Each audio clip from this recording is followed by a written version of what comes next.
cadena de suministro como para poder ir acompañando la parte de la introducción. El día de hoy, después del Canvas, vamos a ver el IRL, y en el IRL vamos a ver de cierta manera también cómo se hace esa definición de los 9 pasos y las 9 escalas como para poder tener ese acercamiento al mercado, ¿sí? Bueno, siguiente tema que vamos a ver es estrategias de empuje, tecnología y jalón del mercado. Vamos a ver con dibujitos, ¿sí? Aquí tenemos, por ejemplo, el empuje desde abajo y el otro, el jalón, ¿sí? Vamos a ver ciertas características. Por ejemplo, se busca y también se espera de que haya una identificación de demandas específicas del mercado. Aquí vemos el mercado con una gran cantidad de tiradores, ¿sí? Y aquí lo que vamos a ver es que de repente hay alguien que encuentra una pieza faltante del sistema en el cual no es evidente para los otros, conecta de una manera muy particular. Y a partir de esa identificación, ahora empieza a identificar cómo va a ser esa posible solución como para poder llegar y satisfacer al mercado. Y en ese sentido, pues empieza a identificar toda la cadenita, si ese jalón lo va a tener en las diferentes partes atrás, en la parte de distribución, en la parte de empaque, en manufactura, en pruebas, certificaciones, diseño, tecnología o en la parte de ciencia básica, ¿sí? Entonces aquí lo que haríamos es, a partir de una identificación, ya tendríamos en este nivel, el que ya estamos con la parte de integración, pues ya pudiéramos participar en un programa de ese tipo, trabajando con el Market Pool, ¿sí? En el caso del Technology Push es al revés. En el Technology Push ahora lo que yo tengo es una idea que después también trabajando desde el punto de vista científico voy a empezar a empujar hacia adelante en el sentido de llegar al mercado, ¿sí? Y lo voy a empujar a la parte de ciencia básica, ciencia aplicada, desarrollo tecnológico físicamente, tener el producto, el diseño, prototipos, manufactura, prototipo comercial, negocio, hasta llegar al mercado, ¿sí? Y básicamente lo que estamos buscando es que tengamos un balance del jalón de tecnología y del empuje de mercado. Vamos a ver otros temas como lo que son los fundamentos de innovación que nos van a ayudar a permitir llegar al otro tema, ¿sí?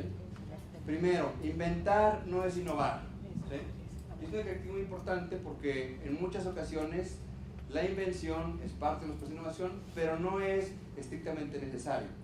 Vamos a ver también de que ya se identifica la notación de innovar, el que tiene que tener un resultado, tiene que tener un impacto, ya sea si es un producto en el mercado o en algún indicador de valor, si es un proceso o una innovación mercadotecnia tradicional, algún indicador que me pueda ayudar de desempeño, ¿sí? Hay miles y cientos de diferentes definiciones de innovación.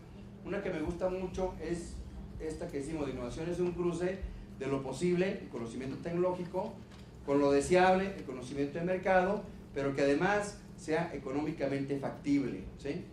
Agregué también a esta lámina los 2 caracteres chinos, que también utilizan los japoneses en los kanjis, de la palabra crisis, ¿sí?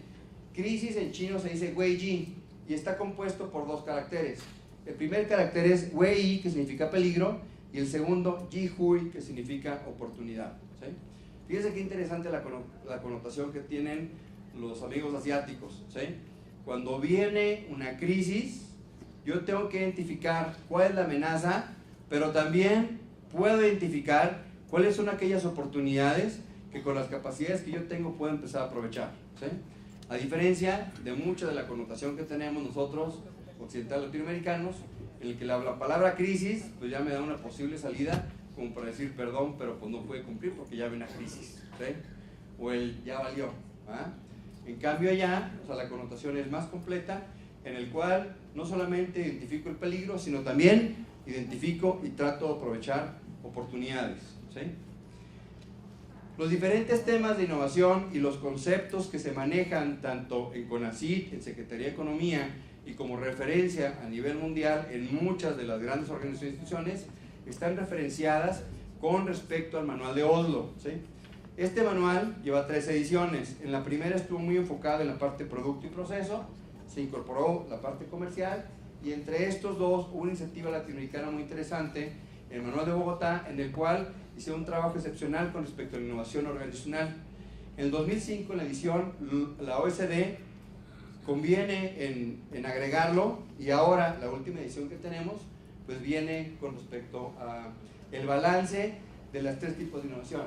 Y lo que encontramos como definición dice: una innovación es la introducción de un producto, ya sea un bien o un servicio, nuevo o significativamente mejorado, de un proceso, de un nuevo método de comercialización o de un nuevo método organizacional, en las prácticas de negocio, en la organización del lugar de trabajo o en las relaciones externas.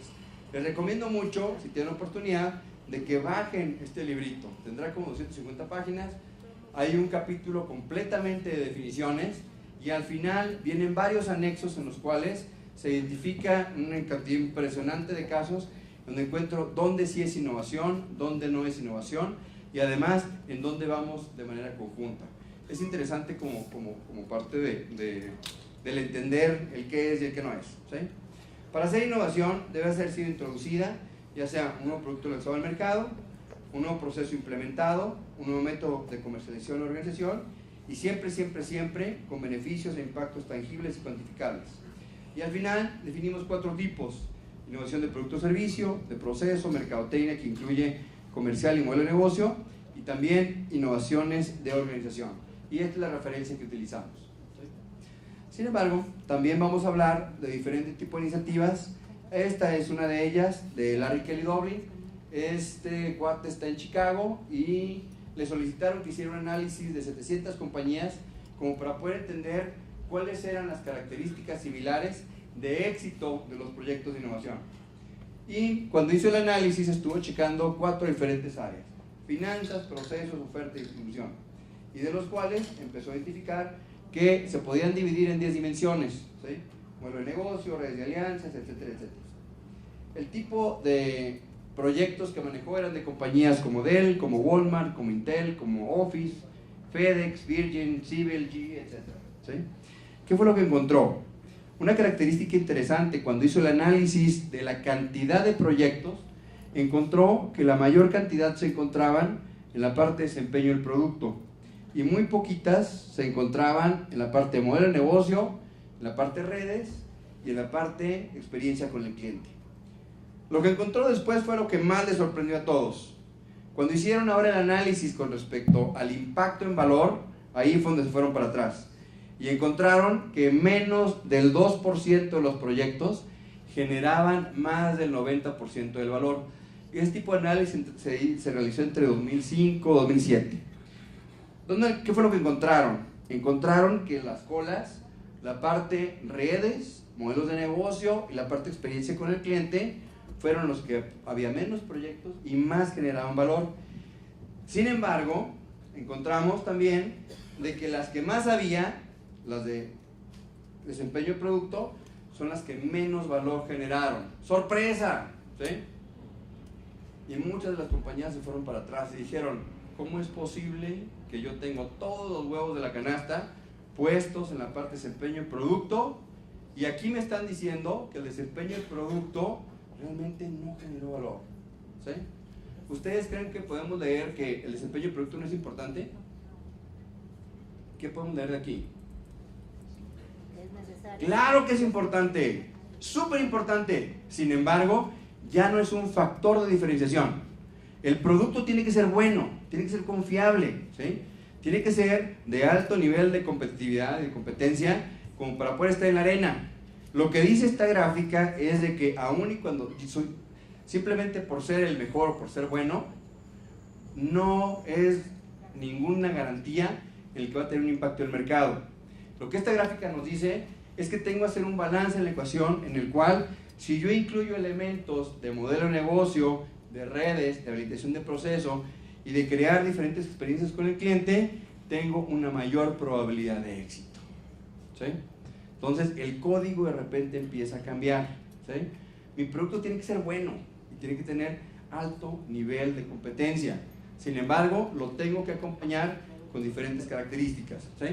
Y fíjense, ¿qué vende Starbucks? ¿Qué vende? La experiencia, ¿sí? La marca, el estatus, ¿sí? La comodidad de que puedo tener internet fuera de mi casa, ¿sí? Pero además vende café y el café tiene que ser bueno, ¿sí?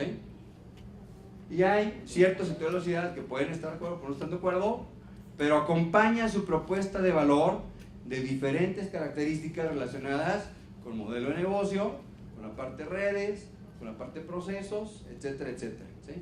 Otra compañía, por ejemplo, Dell, una de las 5 principales compañías que se dedican a la venta de computadoras.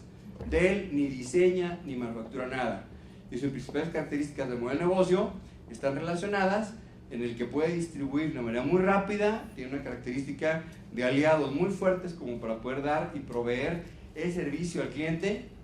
Tiene también dentro de sus procesos un sistema que le permite tener flujo efectivo rápido y que te cobra antes de que te mande, ¿sí?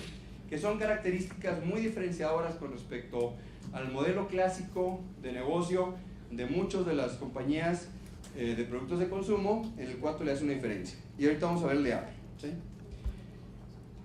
Otra de las características que vamos a ver, otra metodología, es del señor Steve Blank, y vamos a ver metodología para el desarrollo de clientes.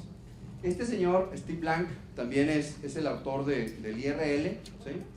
Y trabaja tanto en el departamento de ingeniería de Stanford como el de negocios de Berkeley, ¿sí?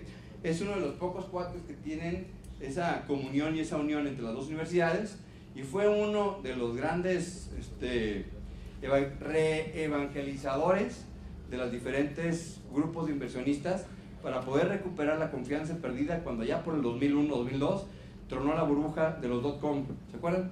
Entonces, este cuate de cierta manera tomó las riendas y empezó a generar una gran cantidad de iniciativas, incluyendo herramientas, como para poder volver a recuperar esa confianza. Y una de las tantas herramientas que nos presenta es la parte de desarrollo de cliente. Y él, en su propuesta, lo que dice es de que el proceso de desarrollo del cliente es tan importante como el proceso de desarrollo de un producto o un servicio, ¿sí? Y en desarrollo de producto ya sabemos que tenemos una primera etapa de desarrollo de concepto, desarrollo de producto, las pruebas alfa y beta y el lanzamiento o primera entrega. Y de manera similar, él, lo que nos está proponiendo es que tengamos diferentes tipos de etapas. En la primera etapa se trata de descubrir al cliente, y aquí le vamos a estar dando vueltas hasta que tengamos ciertas características de que decir, ya lo descubrí, ahora me paso a la siguiente para poder validarlo, ¿sí? Si en la validación resulta que no era lo que yo esperaba del cliente con respecto al tamaño o capacidades y características de pago o necesidades, me regreso y vuelvo a empezar a descubrirlo hasta que ya digo, ya lo pasé, lo validé, creo el cliente, y a partir de que creé el cliente, ahora sí construyo el negocio. Y es la manera lo que él propone. Las características de cada una de las partes, vamos a ver en descubrir al cliente, lo que él nos dice. Primero, para de vender y escucha, ¿sí? Busca pistas y evidencias afuera en el lugar del usuario. Y esta característica es similar también con la primera etapa, por ejemplo, metodologías como IDEO de Design Thinking, en la que la primera es empatía, ¿sí? Igual también cuando desarrollamos la metodología del Canvas en el diseño de la propuesta de valor, lo primero es empatía, ¿sí?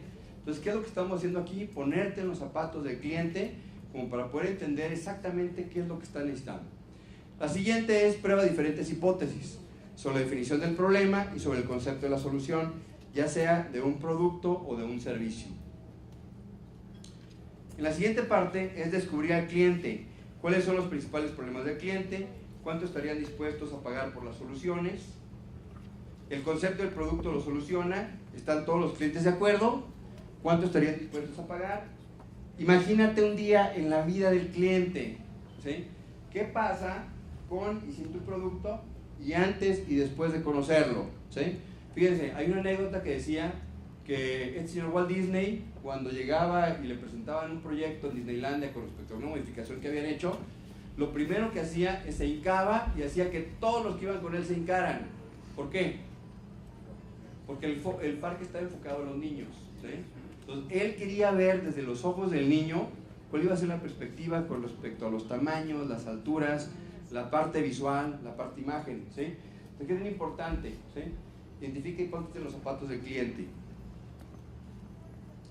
Y además crea mapas de influencia de quién compra y quién usa. Y esto lo vamos a seguir utilizando, ese concepto, en la parte del Canvas. En la parte 2 de validar al cliente ya lo...